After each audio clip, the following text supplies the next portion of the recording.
안녕하세요. 뉴스와 사람들입니다. 이재명 대통령은 지난달 31일 불법 계곡 정비와 불법 부정이 판치던 주식시장을 정상화하여 5,000피 달성한 것을 예로 들며 부동산은 반드시 정상화된다 했지요.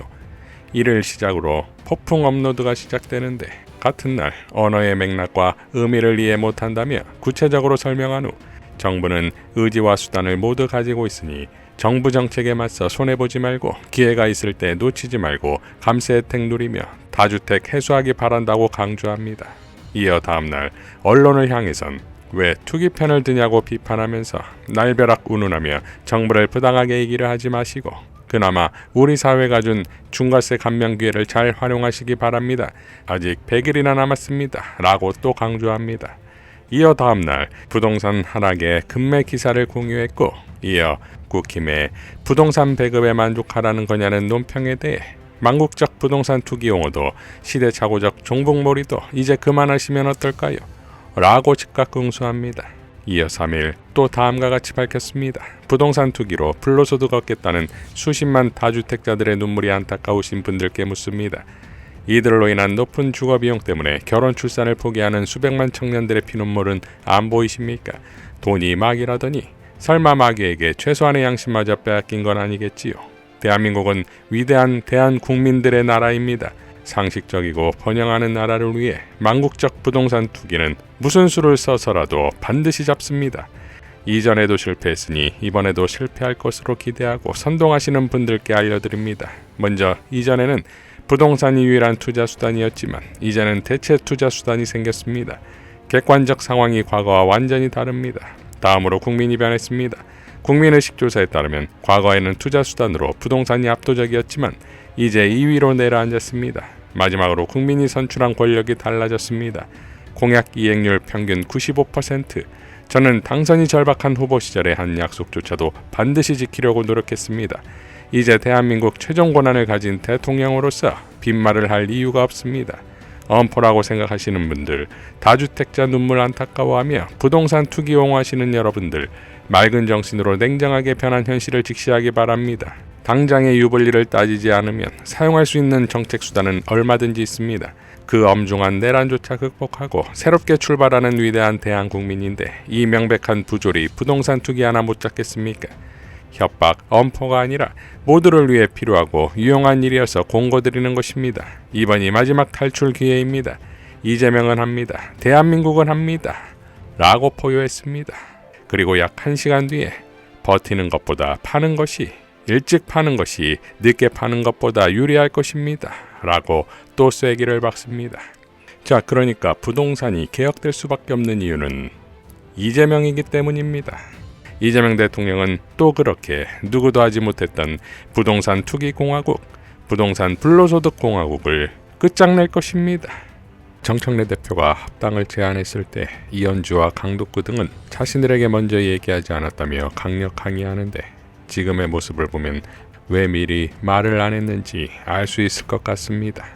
이들은 미리 공지하지 않았다며 과정을 문제 삼다가 지금은 전당원 투표 자체도 문제를 삼는 단계에 이르렀습니다. 이현주는 최고위원회의에서 이렇게 발언했습니다. 국민주권주의는 헌법에 규정되어 있고 당원주권주의도 우리 당이 나아가야 할 방향입니다. 따라서 1인 1표제는 저는 찬성을 합니다. 하지만 충분한 정보가 주어지지 않은 상태에서 숙고하지 않은 제 속도전으로 OX만 묻는다면 그것은 당원을 거수기로 전락시키는 일종의 인민민주주의적 방식에 불과하다. 그래서 우리는 이 민주주의를 실질적으로 어떻게 발전시켜야 할지 하는 것을 깊이 생각하지 않으면 굉장히 큰 낭패를 볼 수도 있다라는 것을 항상 유의해야 한다고 생각합니다. 한준호 의원도 기자회견을 열고 이렇게 발언합니다. 결론을 앞세운 논의는 당원의 판단을 제한하고 당에 대한 신뢰를 약화시킬 수가 있습니다. 문제의 핵심은 절차입니다.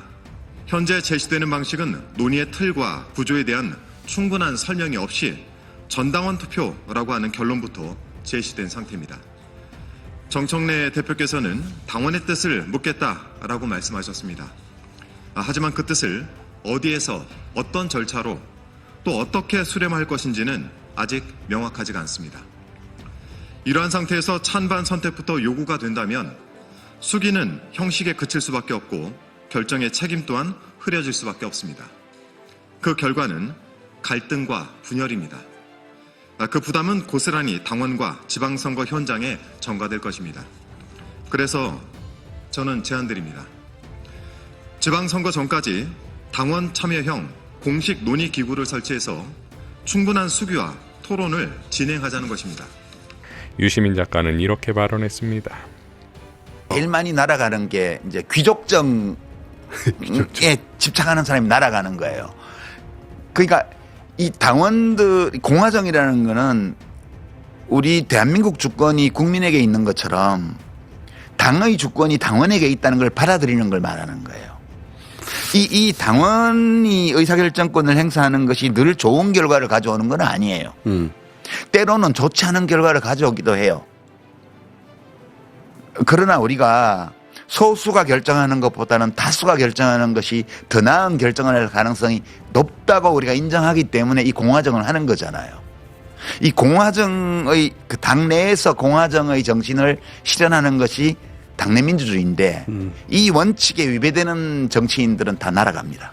시간이 지나면 다 날아가더라고. 한때 인기가 있고 자기에게도 기회가 있다고 생각해서 그런 자신감의 발로로 그런 행위를 하는 경우가 많은데 인기 있고 지명도 있다는 자산은 금방 날아가더라고요. 그러니까 지금 민주당에서 무슨 대의원의 특권을 폐지하는 1인 1표제 이런 거 하잖아요. 그 대의원의 투표권이 수십 배, 이렇게 옛날에는 수백 배 됐고요. 네. 일반 당원에. 이게 군주정의 잔존물이에요. 근데 이게 집착하는 사람들 있잖아요. 있죠. 이게 왜 집착하겠어요? 자기가 과두 지배자 또는 귀족이 되고 싶어서 그런 거예요. 그 진짜 조심해야 돼요, 이거. 조심해야 됩니다. 저도 동감합니다. 순식간에 날아갑니다. 뭐 국회의원 된 게 대단한 것 같죠? 별거 아니에요. 당원들이 외면하면 그냥 끝나는 거예요.